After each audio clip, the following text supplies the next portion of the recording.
So I have the pleasure to present Jerry Cutler. Who I know for quite some number of years. He tells me that he has about 60 slides, so it will not take much time. And you can read the detailed resume in our website. Let me just tell you that Jerry got his bachelor's degree in genetic physics from the University of Toronto. Then he got his master and PhD from the Israeli Institute of Technology, where I went to for my BSc and master. And but he became later after that. 1 year. And he worked on the measurement of spectrum of the red neutrons, very relevant to the lecture we heard last week, but a very different approach. Then he was a manager of a company that made nuclear radiation detectors. Before he went back to Canada, worked for the Atomic Energy Commission of Canada, and was in charge of developing radiation detectors and instrumentation for the control and safety of the Gangrene-type reactors.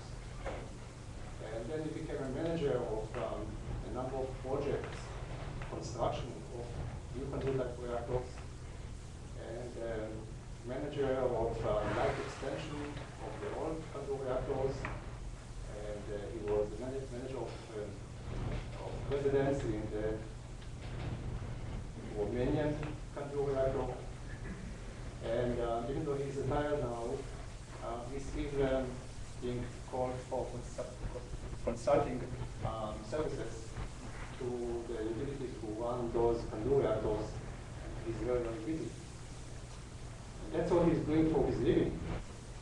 But he's a very passionate guy and finds interest in many, many different subjects. And in 1995, we became interested in the health effect of low level of radiation, or radiation osmosis, or MISIS, as it's called. And we became convinced that low level of radiation can be beneficial. And he's advocating treating people with low level of radiation, and he's doing it to himself. My wife. Strong believer, and he is advocating using low level of radiation for the benefit of mankind. And today we'll hear more about it. But just to conclude is that he wrote many, many articles and papers on the effect of low level of radiation, even though that's not his field of research. But he wrote, he was a recipient earlier this year of the International Dose Response Society in the world for outstanding career achievement. So, welcome, Joe. You are in the right place.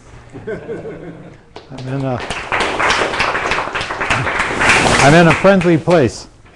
Well, thank you very much for inviting me to come to this beautiful campus. I've already spent a while enjoying myself here, and I'm delighted to be here to speak with you on this very interesting and very controversial subject.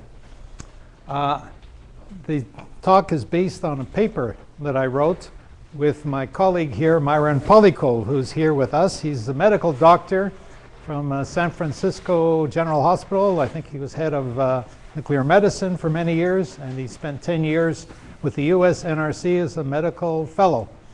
And he's certainly brought me into this. It really started because of him. I have to acknowledge that.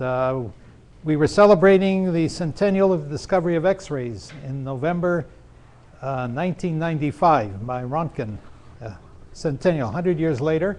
And Myron gave the lecture, a celebrity lecture.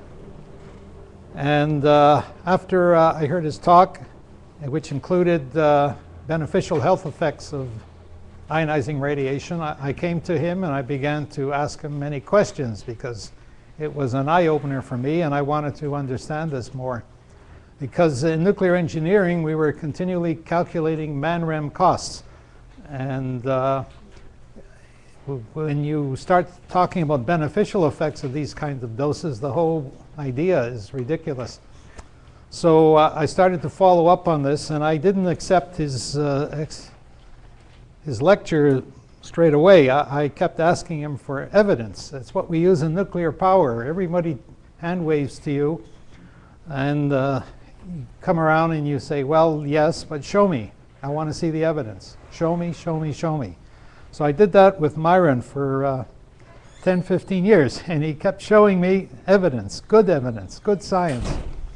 And so I became convinced, and so I've been sharing this information with other people. The problem we have with medical people and radiobiologists is they speak a language that very few understand. And so the main contribution I've been making is to speak in plain language, good science in plain language, so that people will understand what this means. And so let me start now. This is the paper that was published, and it was published in the Dose Response Journal. I didn't go in there just like that. What happened was I was busy working on engineering work, answering regulatory questions on the return to service of Bruce 1 and 2 reactors. We have 20 reactors in Ontario. 8 of them are at Bruce Power on Lake Huron. And these 2 reactors, 1 and 2, had been shut down for many years, and we were bringing it back. And we put in an integrated safety review, and the regulator hit us with 250 questions, questioning what we'd written. And so I spent 2 years answering all these questions. Now, at that time, the American Council of Science and Health phoned me out of the blue and asked me to write a paper on nuclear energy and health. I told them, go away, I don't have any time, I'm busy. And they kept after me, and they said, we'll get Myron Polycomb to work with you. And so I started to work on this part-time in the evenings, and over a period of a year, I finally wrote a paper for them. Now, they looked at this and they criticized it. They say, you didn't cover this, you didn't cover that. We want to know about environmental effects in Chernobyl, and on and on. So what started off as a 25-page paper went to 40 pages. And then they said, fine, now we're sending out for peer review. And these are the peer reviewers. I picked a few of them, but then they threw in some surprises. I guess Myron suggested this fellow, Carl Pepperello, and this one, Hugh Thompson. These were former directors of the US NRC. I put in Bernie Cohn, Michael Fox, he picked. Zbigniew Jaworowski is from Poland. He was former president of UNSCEAR. Andy Karam is a health physicist. I thought, oh my God, how am I going to handle these health physics questions? Actually, he gave me some very good support on this. And there's Myron, who looked at the whole paper. And Ted Rockwell worked with Rickover. He was the technical director of naval reactors. And this fellow, Gilbert Ross, was the medical doctor from the American Council of Science and Health, who gave me a lot of comments. And there's another one, a regulatory man from the Polish Nuclear Safety Commission. So this went through all this peer review. And so I addressed all the comments, dispositioned everyone, and I made changes to the paper. Then the American Council, this fellow, Gilbert Ross, says, okay, now go publish it. I said, what? How can I find a place, a journal that would accept this radical paper? And then I thought immediately of the Dose Response Journal. And when they saw the reviewers, they accepted it without further review. And so they published it, and it's now on the PubMed Central website. It was published in 2009. So there's available there the abstract, the full paper in HTML, and then there's a PDF version. And so you go to that website and you find this place in there, and there's the paper. And this is the abstract. Nuclear reactors could supply much of the energy demand in a safe, sustainable manner were it not for fear of potential releases of radioactivity. And radiation hormesis here is explained, pointing out that beneficial effects are expected following a low dose or a low dose rate, because protective responses against stresses are stimulated. So the radiation stimulates defenses. So after it was published, the American Council of Science and Health put out a press release, and this came out actually on the 30th anniversary, almost to the day of the 3 Mile Island accident. And one of the key points they make in this press release, there's been recently a renewed global interest in using nuclear energy to address environmental concerns that accompany our continued combustion of coal, oil, and gas to sustain our standard of living. However, new construction of nuclear plants is impeded by anti-nuclear power political activists, media reporters who communicate unwarranted fears about radiation. And so on it goes, and they have a lot of, so that's a good place to look to see about that. So this is the table of contents for that paper. I'm not going to discuss all this because you know more about this than I might. So what I'm going to move to this part here is nuclear power really a significant health risk, and these topics. I don't have to tell you this, but if you do a quick comparison of carbon and uranium, you can see that there's a lot more energy, like 40 million times more in an atom of carbon and one in uranium. So there's 40 million times less waste. And of course, we only use 1% of the currently of the energy in each atom, in each gram of uranium that we fission, that we use. But future applications, of course, future generations will be using more and more of this energy in breeder reactors. The key message here is that the average global electricity use, this is electricity, not energy. Energy stagnates when you have a recession, but electricity keeps going up as more and more people want a better standard of living. So this, you can see the increase from 1980 to 2005, and it's still going up even though we have a recession. Average global electricity use, kilowatt per person per year. Now, by 2030, we expect this to double.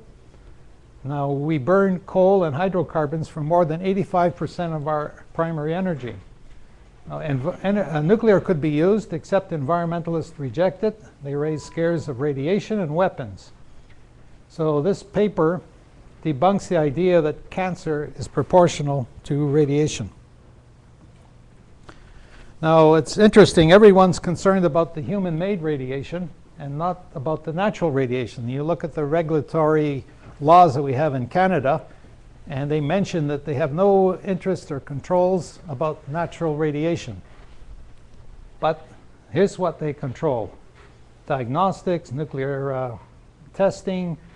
Of course, there's safeguards on that. There's the Chernobyl accident, nuclear power. And when you do the same hokey pokey that the regulators use of collective dose, and you average it out, you find that these doses go in below San Francisco's low level of radiation. Here's the world average, 2.4 millisieverts a year. And the capital, US and Washington, Grand Central Station, New York, 5 millisieverts a year. And the evacuated of land around Chernobyl is 6 millisieverts per year. Now, this is a big scare, and this is acceptable. Rocky Mountain states is higher. You go to Sweden, you go to Brazil, India, and look at what happens here when you go to Brazil and Ramsar, Iran, and southwest France. Very high radiation levels, and everyone accepts that. But the human-made radiation is an issue. So, is nuclear energy a significant health risk? Well, our plants are designed, constructed, and operated for safety. It's our number one concern. I feel it every day. We have a strong safety culture in the West, detailed procedures for everything we do. There's continuous inspection of our operations and continuous reviews of how we work, how good we are. The releases that come out of the nuclear plants are less than 1% of permissible levels, but any release is always seems to be a concern. If an accident occurs, people are informed immediately, and there's emergency actions taken. As you can know, in Japan, that happened pretty quickly. There's no injuries to the public. And when we talk about health risk and safety, The fact that you have no injury means that it's safe. Now, scientific evidence about health effects of radiation is surprising. A low dose stimulates. No harm. Generally, it's beneficial, this low dose. Harmful effects are expected after high doses. And this applies also to people and organisms, living things who are genetically more cancer prone or radiation sensitive. There's always a concern that, oh, we have to protect those who are radiation sensitive, those who are cancer prone. So the protection business is focusing on those, even though you show them that healthy people benefit from it. Well, we have evidence to show that it's even, this beneficial effect even applies to those. So our biodefenses are stimulated by low doses. We have more antioxidant production, more cell repair, more removal of altered and mutated cells. And the positive effects of this radiation, these low doses, is understood. Now, this is a very interesting graph. This is the radiation average dose in the US that people were getting, distribution in the 1980s. You can see more than 55% was from radon. This is the natural, is about 82%. These are the human-made artificial sources. And you can see the nuclear fuel cycle, which is what everybody's worried about, gives on the average to population in the US 0.1%. 1 in 1,000 of the contribution comes from that. And everybody's worried about nuclear energy. Now you look at today and you see, well, it's different. Medicine is taking a big contribution here of our dose averaged out. This is from the NCRP 2006 report. You can see that the medical applications are comparable, 50% or so. Radon is now back from 55 to 37. The other components are still there. And of course, the industrial applications, which is nuclear energy mainly, is a 0.1% still below that. So what is causing all this cancer that people are all concerned about? Well, this is a very interesting graph. This is in the US, annual US death rate from colon cancer as a function of age. And this was produced in 1986, medical book, Biology of Cancer. And you can see how the cancer rate, death per million, goes up exponentially. And this is a log scale, log. And you can see that when you go from 60 to 80 years of age, it goes up by a factor of 4. Here, when you go from 40 to 60 years of age, it goes up by a factor of 10. So this isn't coming just from accumulation of mutations. It's nothing to do with radiation. Our defenses, our immune system, our biological defenses are aging as we get older. And this is shooting up because we're not capable of coping with all the genetic damage as we get older and older. And so cancer becomes a bigger concern and a bigger incidence. So really we should be looking at how our defenses are working at the time and not these other factors that people are concerned about, carcinogens. Now the Japanese have done enormous contributions in the area of health effects of low doses of radiation. This is Dr. Hattori, Sado Hattori. He used to be a vice president of the CREEPI, the Central Institute of Research, Central Research Institute of the Electrical Power Industry, the equivalent of EPRI in US. And this is Dr. Kiyohiko Sakamoto. He's done a lot of work on the effects of radiation on cancer. Very renowned fellow. He received the Emperor's Medal for excellence in his research work. And I was with them. I filled in for Myron Polycomb in the year 2007. They had a symposium in Yokohama. And there were a lot of people came to the symposium to learn about beneficial effects of low doses of radiation. So the Japanese research on the applications of low dose revealed amazing things. The way the EPRI did, they allocated a little bit of money and they leveraged on the funding that all the existing universities and health institutes in Japan were getting from various sources, including the government. So by adding a bit of money from Creepy, they were able to direct research to look at health effects of low doses of radiation. And what they found was that low doses prevent cancer by stimulating DNA repair and cell suicide. It also will cure cancer by stimulating immune system. They can treat diabetes and hypertension with low dose of radiation. They can delay aging and rejuvenate cells. Can relieve pain. This is we've known for a long time. Arthritis, gout, cancer also, cancer pain. Can moderate stress by stimulating enzyme release. Can cure infections, gas gangrene in skin. This is something that's even a problem today, and we're not using this because everyone thinks that antibiotics will cure all the infections. Well, there are infections that antibiotics don't work, and we could use low-dose radiation, and it's not being used because of fear that it might cause cancer. Can also use low-dose radiation to enhance the curing effect, the cell-killing effect of high-dose local radiation. And you can also enhance performance of chemotherapy using low doses of radiation. So these are the sorts of things that the Japanese discovered in the year from 1985 until the present, and they're still doing remarkable research. But it seems no one's asking them for advice on this problem we're having in Fukushima. This is 2 mice, same kind of mice. They're specially engineered, genetically engineered to be susceptible to diabetes.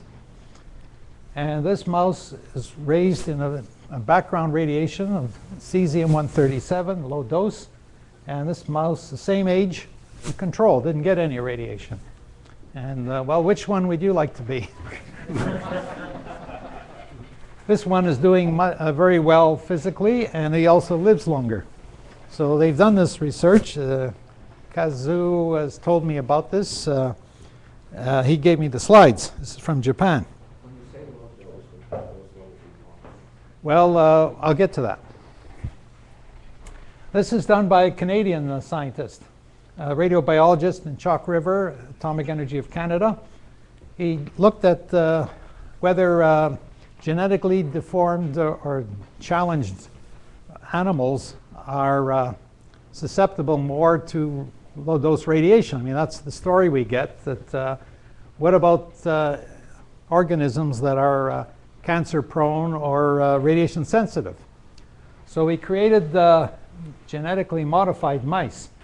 So these are normal mice. They're homozygous. The genes, the cells have 2 chromosomes, and both chromosomes have a p53 gene.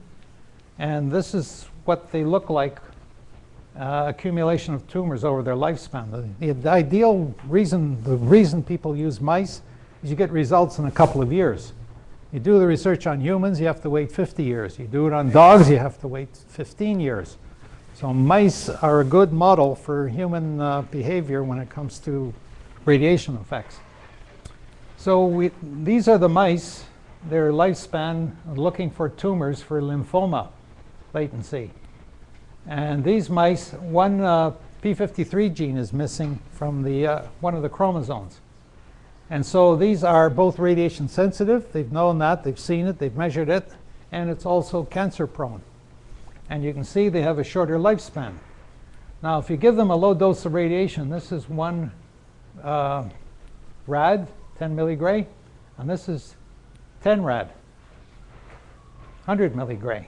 And you can see how the life of these mice, challenge mice, are extended significantly, almost halfway towards these are normal mice. This demonstrates good science that low doses of radiation improve the health of genetically challenged organisms. This is something I found very interesting. It's published in the Health Physics Journal last year. They put a puffer on dogs, and different dogs got different amounts of plutonium into their lungs. Now, everyone knows plutonium is terrible. It's worse than radon. This stuff sits in your lungs and gives off alpha particles. And so this was done on beagle dogs, and they were studied for their entire life. And they looked for the number of tumors in the lungs of these dogs, beagle dogs, during their lifetime. And what they found was dogs that had no injection of plutonium, normal dogs, they had an incidence of lung tumors. This is 18%. Of course, there's statistical variation here, but this was a cohort of 18 dogs. These dogs, 16 of them, had a very low dose. This is 15 rad. This is alpha radiation in their lungs. And the lung cancer incidence is, wow, it's down to 0. None of these dogs got lung cancer, tumors in their lungs for their entire life. These dogs here were getting about 40 rad. And they were, well, again, we can argue about statistics, but they certainly were not adversely affected by this dose of plutonium in their lungs. Then as you go up, of course, you get more and more lung tumors. And this, when you put it on a big scale, and this is in the paper, you see this curve goes way, way up, nice and linear in the high dose range. But in the low dose range, this is a J curve. It actually shows beneficial effects of low doses of alpha particles on the lungs of these dogs. It actually prevented tumors. And of course, at high doses, it's harmful, and everyone knows that. Now, here's an interesting research that was done before I was born, published in 1941 by James Kelly and Arnold Dowell. In those days, they were using low-dose radiation for curing infections. This is gas gangrene. It was a result of an agricultural injury. Farm workers. The fingers were broken in the mechanism, and it was contaminated with gangrene infection. And here was an inflammation. The normal treatment for gas gangrene is amputation. So this person would have lost his hand today if he went in with this problem. You could try hyperbaric oxygen treatment, but every hospital has an X-ray machine. And by putting 50 rad on the hand 3 times a day for several days, the infection was stopped and the hand was saved. The bones that were broken here and here, you can see all the fingers, these are fractures. They were all rejoined, and the hand was saved. So this is a treatment that could be used. There's a lot of infections today that are not being treated and people are dying. And this could be used, but it's politically incorrect. We have a lot of information on this. There's books and books on this. We know more about radiation effects on health than we do about any other effect. I mean, we've been studying it since 1985. They were doing a lot of research as soon as they discovered X-rays, and they've been using it in medicine all these years. So we have the data. You look at radiology journals. They have papers on all the work that's being done with low dose of radiation. And the evidence is there, but people are not looking at it. This is a very interesting treatment. People were using radium. And here was a standard US treatment, and in fact, it was used all over the world. The 2,600,000 children received nasal radium irradiation from 1945 to 61 as a standard medical practice to shrink adenoids. The Navy was using this as well because they had pilots and they had problems with equalizing pressure in their inner ears. And so they were shrinking adenoids. So the contact dose from this is a probe that goes in the nose all the way up to the adenoids. And these are children's getting the same treatment. And so these probes with radium on the end, giving 2,000 rad dose contact, and a centimeter deep was 206 rad. There's the SI unit, 2 gray. And there's the beta dose. And so this was contracting or removing excess lymphoid tissue at the eustachian tube openings that prevents pressure equalization. So this was used quite a lot. And of course, you're worried about the thyroid, low doses thyroid cancer. Well, the thyroid is not far away from this, and neither is the brain. And there was no significant incidence of increased thyroid cancer or brain tumors. They did do a study of part of the group, They didn't go after all these 2.6 million. But I know people today, my age and older, who've had this treatment, and that's a big dose. And there was no special precaution taken during this radiation? It's not a precaution. This is a standard treatment. No. You follow the procedure and you give the treatment. You don't protect it thoroughly? No. It doesn't cause a problem. Here's a treatment, another standard one. Radioiodine, used as first-line treatment, even today, for hyperthyroidism. More than 60 years we've been using it. Everyone's worried about radioiodine. Ongoing concern about the risk of cancer led to a study. This is 7,417 patients. This is in Birmingham. Jane Franklin and her team did the study. She studied this and noticed a decrease in overall cancer incidence, 83%, compared to control group. And mortality also reduced. And that's the confidence in. The conclusion, one of them, the decrease in overall cancer incidence and mortality in those treated for hyperthyroidism with radioiodine is reassuring.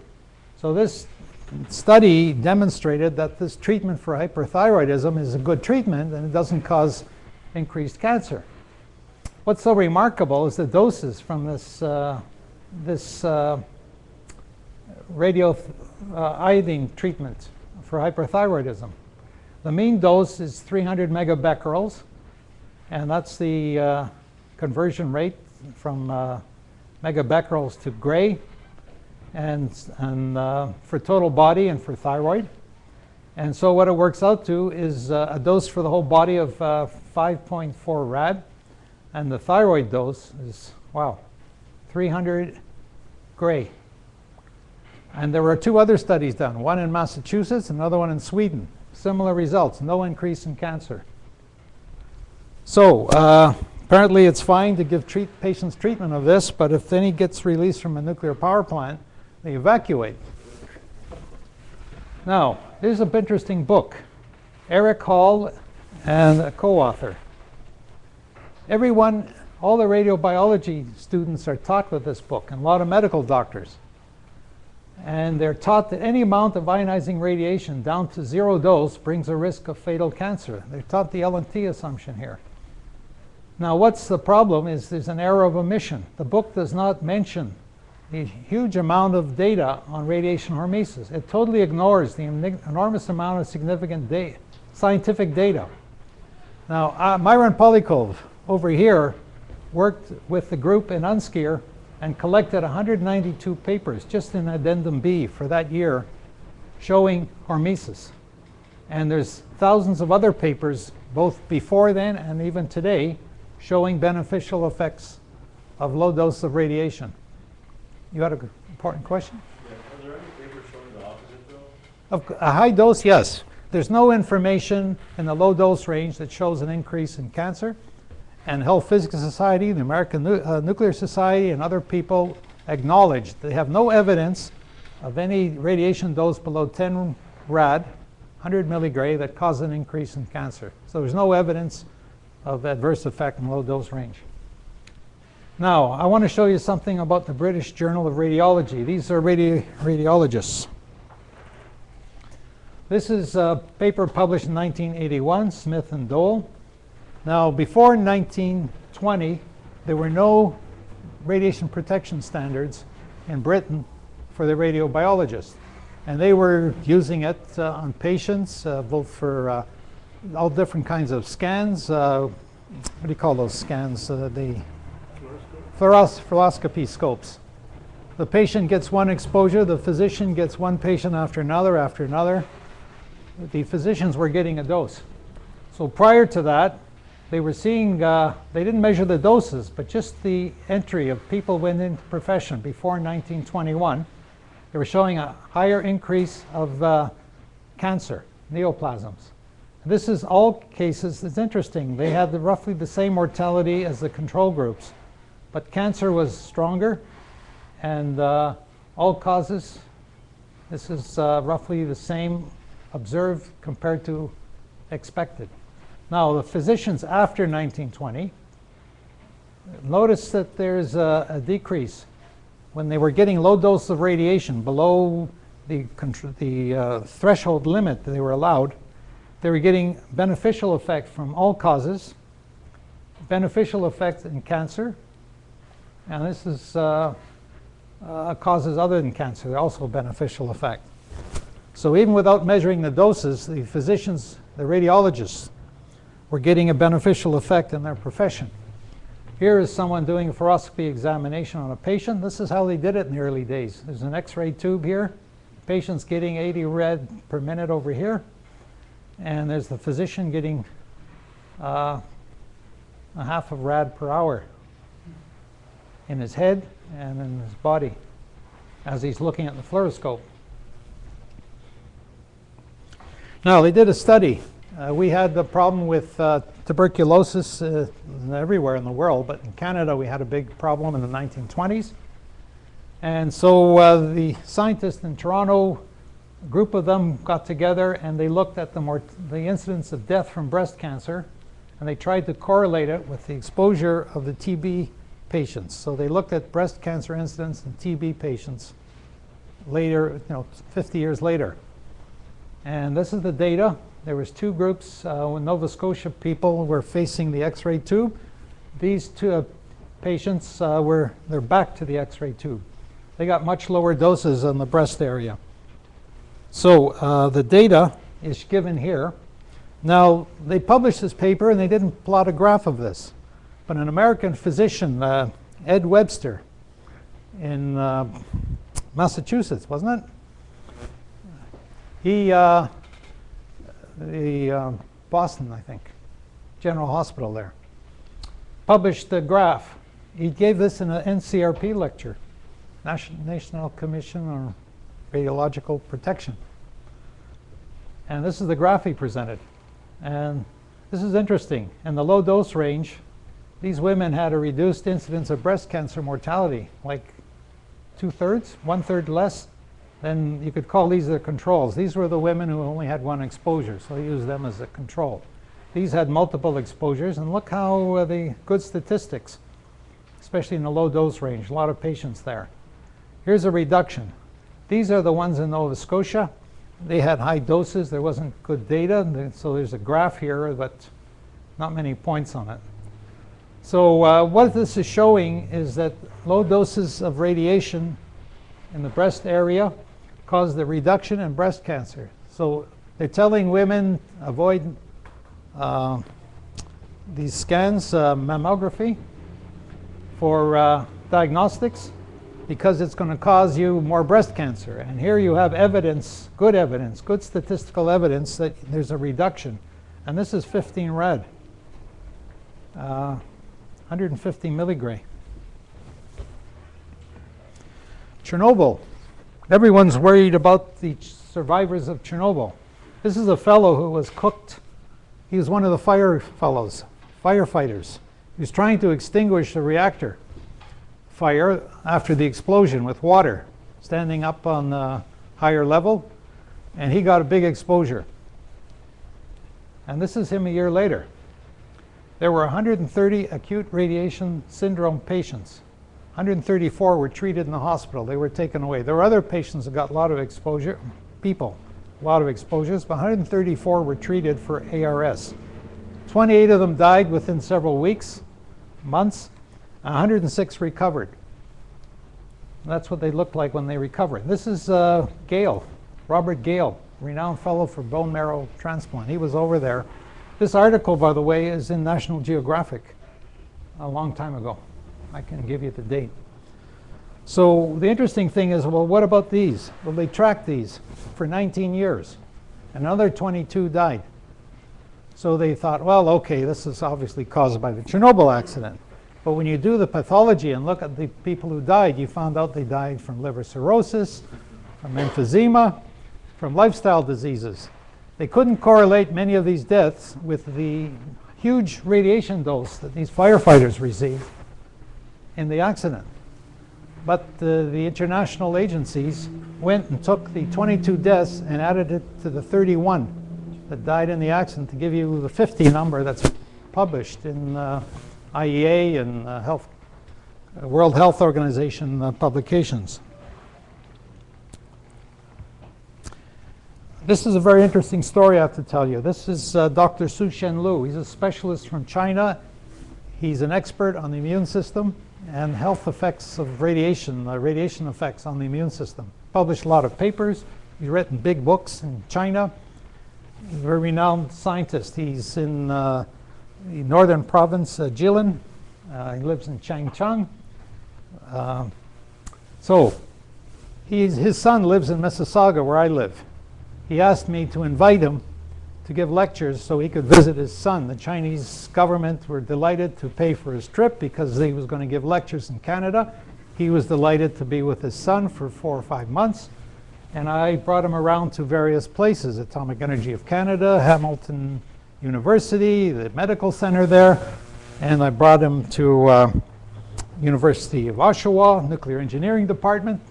People weren't too interested in what he had to say. But at this place, the Cancer Treatment Center, he dazzled them with a beautiful lecture on how the immune system is affected by low dose of radiation. He went into all the details, all the different immune cells and all the experiments and tests they did. So after that lecture, people said, wow, we should look into this. One of the slides he presented in there was how well immune system cell works. This is a natural killer cell. That's a cancer cell. And look how it grabs onto the cancer cell and tries to destroy it. In fact, he does destroy it. Look how it grabs onto it. And eventually it gives it a kiss of death. It destroys the cancer cell. There's your immune system destroying cancer.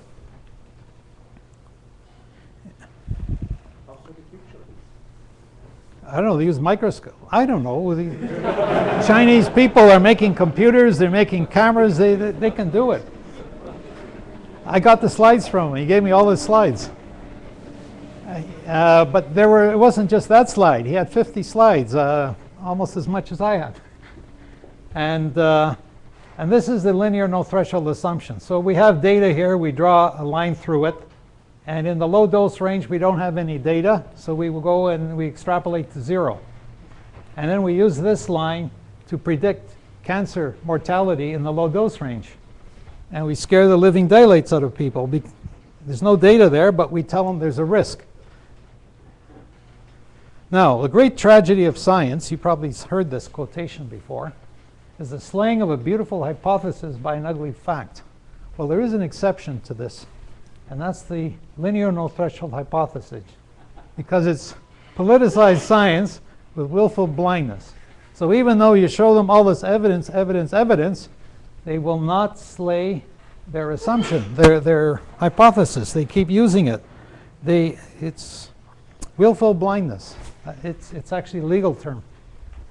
Now, Bernie Cohen thought, well, there's a hypothesis there. Everybody's using it. The regulator, I'm going to test it. So he goes and he measures the radon levels in everybody's home. Well, not everybody, but a lot of homes in 1,660 counties in the U.S. And he plots and he looks at cancer mortality, lung cancer mortality, and he corrects for all kinds of factors, including smoking. And he gets a very interesting result. And this is what the theory is predicting, the LNT theory. And he says, well, I have a contradiction here. Maybe we shouldn't be using the LNT theory. No way.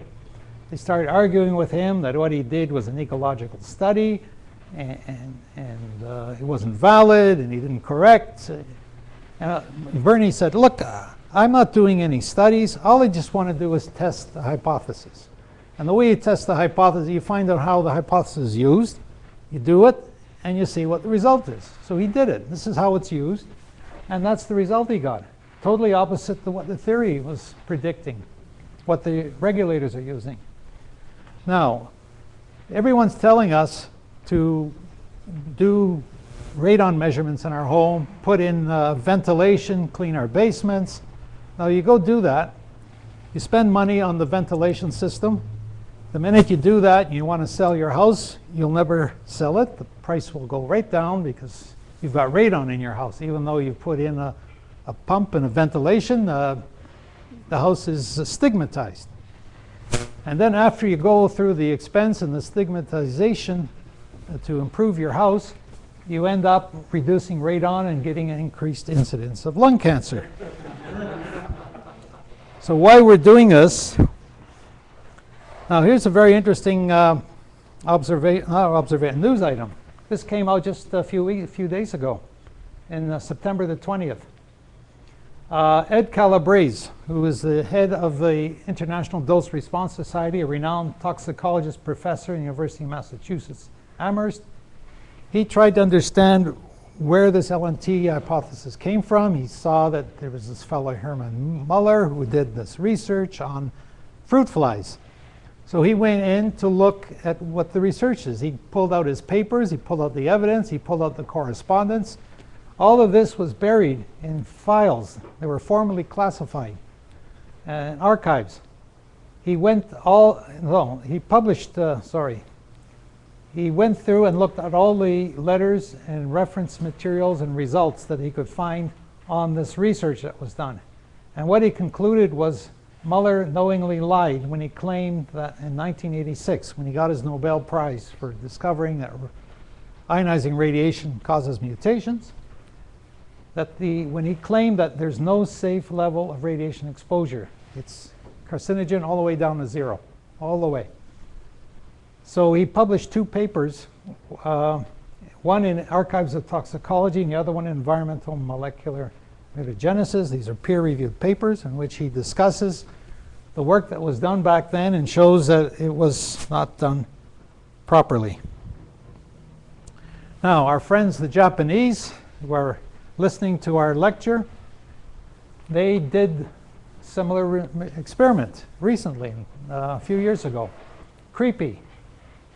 And this is the results they got. They repeated Hermann Muller's experiment on fruit flies. So this is mutation frequency. This is published in a reputable journal, Radiobiology journal. This is the normal mutation rate in fruit flies. Fruit flies mutate naturally. And this is when you put the fruit flies to a low dose exposure. And what you see is mutation frequency goes down by quite a lot, statistically significant here. And here it doesn't really cross over until you're looking at 100 rad here, more. And then it goes up linearly. But this is the range that we're all concerned about. And you repeat Muller's experiment, do it properly, you find out that it's wrong. So you take that linear graph, and the way I plotted it was bad things on the negatives down here, beneficial things positively. This is the normal incidence of fatal cancer. At least that's what it is in Canada. I'm sure it's the same. 1 in 4 people die from cancer. This is the data from Hiroshima and Nagasaki. If you take the straight line, put it on a log scale, and plot it down to 0, this is the sort of line you get in an exponential function. And the gap between this radiation level and the normal incidence of cancer, this is our excess incidence of radiation-induced mortality. And you can see that's the gap between this line. It's nothing. And when you look at the data we have on radiation hormesis in this dose range, from here down up to here, it's huge. So we're scaring everybody by the gap between this line and this normal incidence, the excess cancer mortality. And this is where the evidence is. Now let's go back to the radium dial painters. Back in the 1920s, 30s, these ladies were painting dials on instrument dials. And they were pointing the brush with radium salt on it, radium phosphor, with their lips before they applied it to the dial. So they ingested radium, which is like calcium. It sticks in the bones, and you can track how much radium each one of these ladies had in their body. So they, a famous scientist, Rob Lee Evans, the book Evans, The Atomic Nucleus, same guy. He did the study on thousands, at least 1,000 radium dial painters. And he found that there was a threshold for radium in the body. He's talking about bone cancer here, but there were no cancers in this range. This is 1,000 rad over their entire lifetime. And it comes up, and it doesn't go up linearly. Here it comes to a plateau. These ladies were taking quite a dose. These ones up here, these ladies didn't get anything. And they tracked them, and the files are there. It was done at the University Argonne Labs in Chicago. The data is still there. This is Rob Lee Evans' data, published in Health Physics Journal in 1972. And you can see there's a nice threshold at 1,000 rad centigrade. Otto Rabi has done a lot of experiments with dogs, and he's used radium. And what he's found is alpha dose. And this is for humans. There's a threshold, and this is a rate effect. You can see that at low dose rate, there's no reduction in time to death, the lifespan, for humans. And only when you have high dose rate, that you get an effect on lifespan. So this is published in Health Physics this year, journal by Otto Rabi. Now, going back to Dr. Sakamoto, Japan. He brought in the treatment method. Actually, it was tested in the US in the 1970s in Harvard Medical School, right? Well, he was working Chafee. And they did it, they got good results, and then it was ignored. And Sakamoto pursued this, and he treated patients, 200 patients in Japan with non-Hodgkin's lymphoma. And this is the treatment they got, the results of this treatment. They gave patients normal accepted treatment of chemotherapy. It's a good treatment, cures 50% of the patients. The problem is you have another 50% who are not getting cured. They're going downhill. So to those patients, he took them and gave them half or total body low dose irradiation. And he improved the cure rate from 50 to 84%, 2/3 improvement. And this is going on for a long time. There's no recurrence. He actually eliminated this disease from those patients. So, but it doesn't work on everybody. Here's an interesting study that was done also in non-Hodgkin's lymphoma. Here was a tumor in the nose. This patient received half-body irradiation. So the radiation was in the lower, well, below the neck.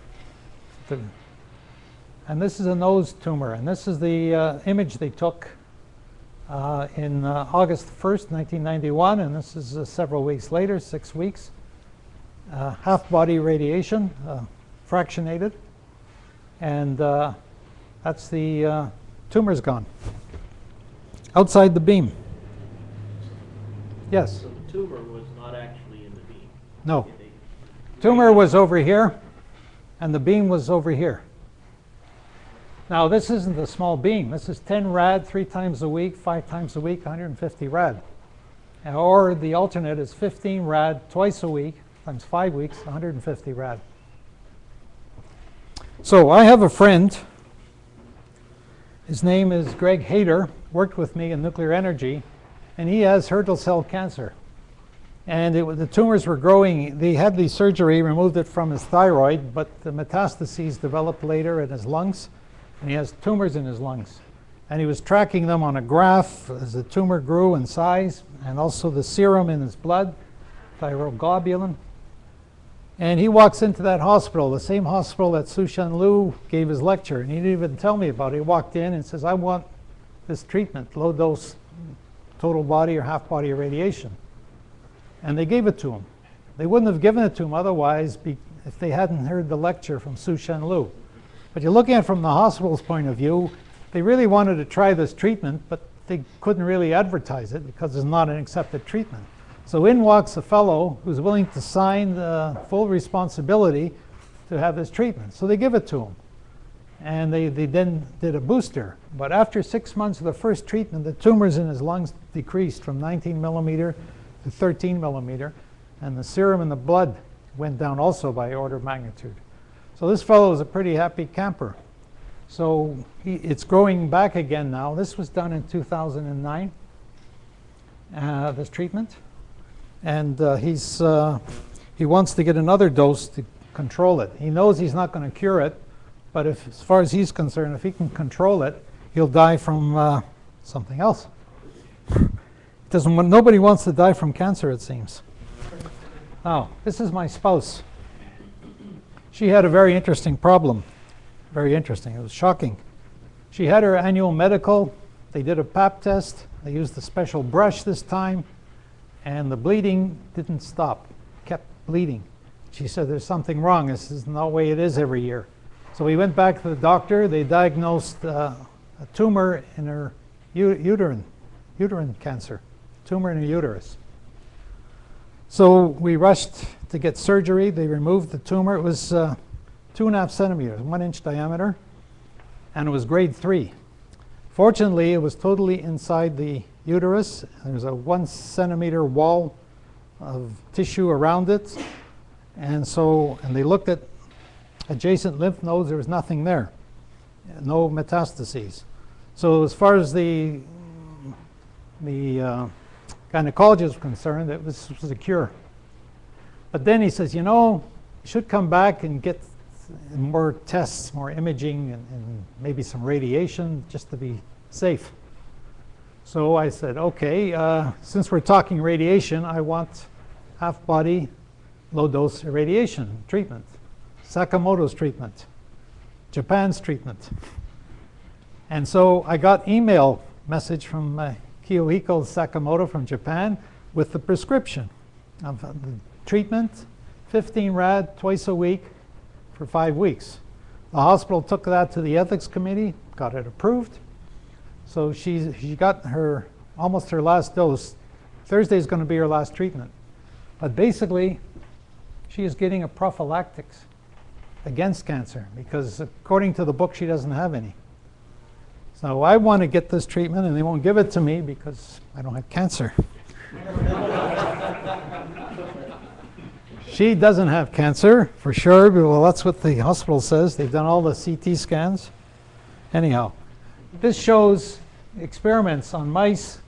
They put in blood, sheep blood, into mice blood veins, and they got an immune system response. This is in vitro, and this is in living mice. And they get stimulation. This is 80% stimulation of the immune system, removing this foreign material. Now, when you give doses of radiation, in addition, these are the controls normalized. They saw an 80% stimulation. This is published in the Unscare Reports, one of the papers, one of the 192 papers. This is a discrete dose. This is a continuous exposure, a chronic exposure. And this is a graph that Don Lucky, who from out west here in the US, he says that we are underexposed. People in this area are underexposed. This is normal background radiation we get. And if we get more radiation, we get biopositive effects. And as you get to high doses, this is inverted U. You get adverse effects. So in this range, and this is quite wide, as you can see, you get biopositive effects. Organisms are stressed, radiation or physical or chemical or biological stresses. Low doses of stress produce beneficial effects. And this is Paracelsus' story that the dose makes the poison. Radiation perturbs an organism. The organism adapts. Low doses reduce cancer, stimulates prevention. Most of the cancer is being caused by internal damage to our cells from oxygen that we're breathing. We get energy by burning glucose in our body with oxygen. And this oxygen not only burns the glucose, it hammers our cells. So we have antioxidants that are being produced. And this is Myron Polycomb's model. He's my co-author, and this is his model. He says that every cell in the human body, these are the number of events per cell per day. That's a big number. A lot of events happening in a cell per day. Because our body would have happened if we didn't have free radical production. Because of the free radical production, we reduce the number of effects, alterations on cells. Then there's antioxidants produce this reduction by 3 orders of magnitude. Then we have repair systems, again our defenses, reducing 4 orders of magnitude of persistent alterations of DNA. And then we have removal mechanisms that bring down to 1 mutation per cell in our body per day. Every cell gets, on the average, 1 mutation. And this is from natural effects. So that's a lot of damage that's being taken care of by our defenses that keep us alive until we get to 70 plus. Now, the effect of radiation is to stimulate both prevention. We see the Japanese have measured this, increased antioxidant production from low doses. We see increased cell repair, and we see increased stimulation of apoptosis and immune system response to remove. And you can get a 20% reduction just by increasing background radiation from 100 millirem per year to 1 rem. Okay, I got to go fast. This is the US DOE, has all these dose range scales. It's very complex. It's on the website. You have my paper. You can look at it. These are the medical diagnostics. They're in this line here. This is where we're getting protected. This is beneficial effects. And this is where cancer becomes a concern. This is the Chernobyl workers, and that's what you do to tumors to kill them. So all this is well known. Now, Ron Mitchell, medal winner, W.B. Lewis gold medal winner in Canada, published a paper, well, he gave it at the PBNC, Pacific Basin Nuclear Conference, in 2006 in Sydney, Australia, published in Dose Response Journal. His summary: radiation protection system. Conceptual basis for present system is incorrect. Belief that current system and the LNT assumption are precautionary is incorrect. The concept of adding doses to get an overall dose is incorrect. Effective dose, the weighting factors, all the factors that the physicists in health physics use is invalid biologically. There's no constant is appropriate. This is dose response effectiveness for the high dose rate. And dose of the protector of risk needs to be re-examined, and dose limits also has to be re-evaluated. So these were his conclusions in the published paper. So we need sustainable energy. 85% of our energy is coming from burning coal, more than that. And fission can release 40 million times more per atom. It's abundant, safe, affordable, and clean, portable. And power blackouts it helps avoid, and that's a serious health risk.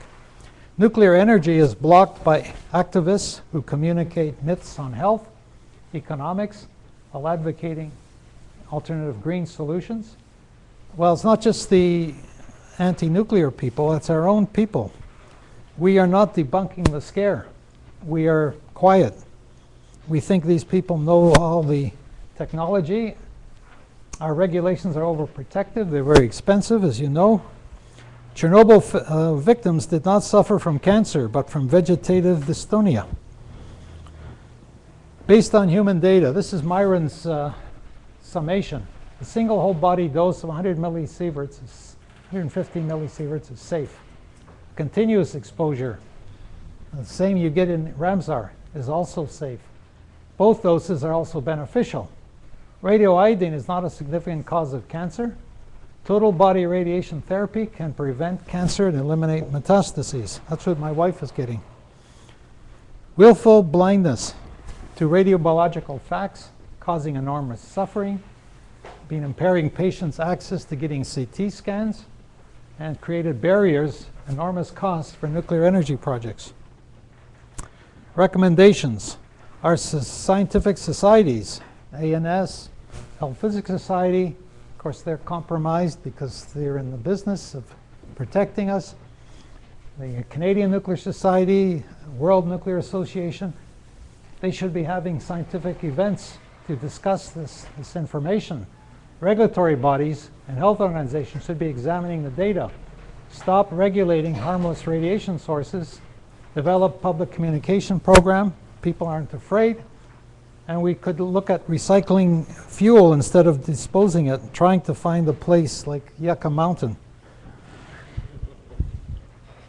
Now, for our Japanese viewers, and this is a very topical subject, this is the reactor model picture of graph of the reactor in Fukushima. It's BWR Mark I. This is the reactor vessel. This is the containment, this concrete. This is how they suppress releases. And there's the spent fuel up here. You've seen all this in the newspapers. Basic requirements in nuclear power plants is to control the reactor, to cool it, and contain and monitor, contain radioactivity and monitor it. Maybe we should get to the final conclusions. This, well, I've already covered that. This is the extra on Fukushima. The failure that caused the problem was the venting system, vent duct. That was not properly designed. The NRC discovered it, and it was not addressed in Japan. This is the exposure of the workers. You can see what they got. This is the exposure my wife is getting for a benefit. You can see it's somewhat ridiculous. This is the release, the plume.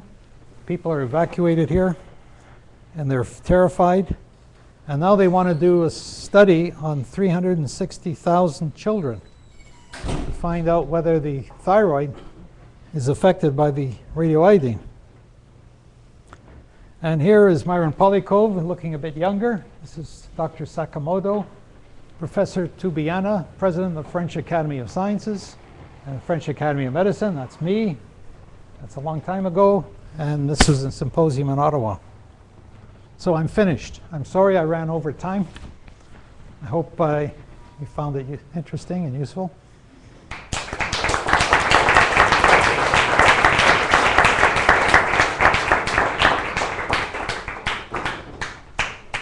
Thanks very much, David, for the very informative and thought-provoking presentation. We ran out of time, but there are one or two important questions. Yes. You said that radioiodine is not a source of thyroid cancer, but you mean at low doses too, because the International Atomic Energy Agency is reporting Chernobyl 65,000 thyroid cancer cases in children. I know. They're protecting us against any releases of radioiodine, even low dose range, and it's not really appropriate because even high doses are not harmful.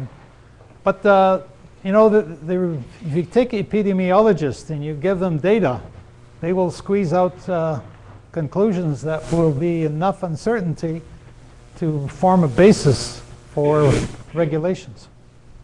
I'm trying to be gentle. You don't have to be gentle. I mean, that's asking. I have no position. Well, these medical doctors who did these studies on radioiodine in patients, they did a very good job, and they know medicine. And they're basically saying that it's not a significant cause of cancer. In fact, its beneficial effects were encouraging. That's the words they used. Yes? So you've talked about treatments that are beneficial but are not currently approved. Is the FDA process for approving treatments involving radiation or radioactive different from the FDA process for approving treatments involving chemicals? Generally, the regulators allow the medical doctors, the oncologists, a lot of leeway to decide on how to treat their patients. Some of their patients get very high doses locally on tumors, and even in the areas they get 200 rad for weeks and weeks. So they get up to 4,000 rad local radiation, and this is after lumpectomy. And the patients, it's very painful, that treatment. And we have evidence that low doses will prevent metastases. So this has to be looked at, and including the medical doctors. But they have been taught that textbook. Every medical doctor is being taught, and every person is being taught that any amount of radiation brings a risk of cancer. So how do you explain to them that low doses could be stimulating? It's not politically correct. Yes? There's one of your slides that is a perfect example that even in a journal that will publish data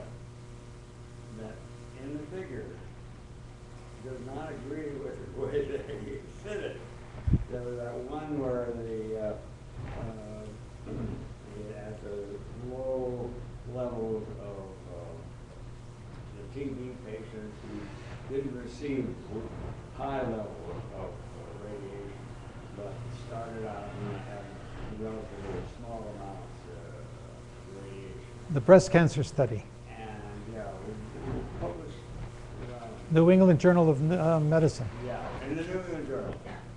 Yeah, and they drew a straight line and over the points where it showed the decrease in. I didn't think they published the graph. I thought it was Ed Webster that gave it. I thought it was Ed Webster who plotted the data. No. Jeffrey Howe wrote a paper. Right.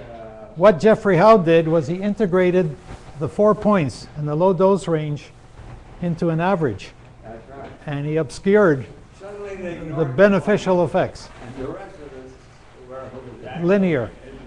And it was embarrassing to have the 4 points at the low end that showed the stimulatory, the beneficial effect. So this is a subsequent paper that came out following this paper that was in the New England Journal. They obscured the evidence by averaging the bottom 4 points to get a single point, and they made it fit on the straight line. We had a meeting actually in Washington, D.C. Yes, And one of the authors, the second. Jeffrey Howe. Oh, the second author. Okay, go ahead. The second, right. And of the original paper. And I pointed this out. And with a straight face, he smiled and looked at me and said, "Do you like straight lines?" We like straight lines. Okay.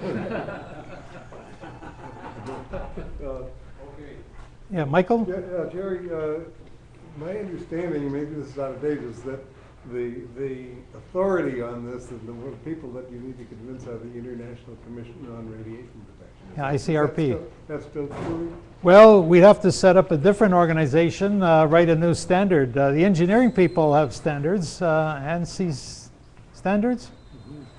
We could write a standard if we get some good radiobiologists. And then the regulators can decide which standard they want to follow. Do you want to follow a standard that's based on scientific evidence, or do you want to follow LNT assumption? And then you can take them to court and challenge them. But right now, we don't have another standard. So we have no basis to take them to court. We have to write another standard. I'm happy to work with the ANS, with other people to write a standard, except that they are nervous about challenging the National Academy of Sciences. Okay. Thanks again for the very stimulating presentation. I'm amazed by the amount of time and effort it goes into verifying what's the cause. Okay. Thank you very much.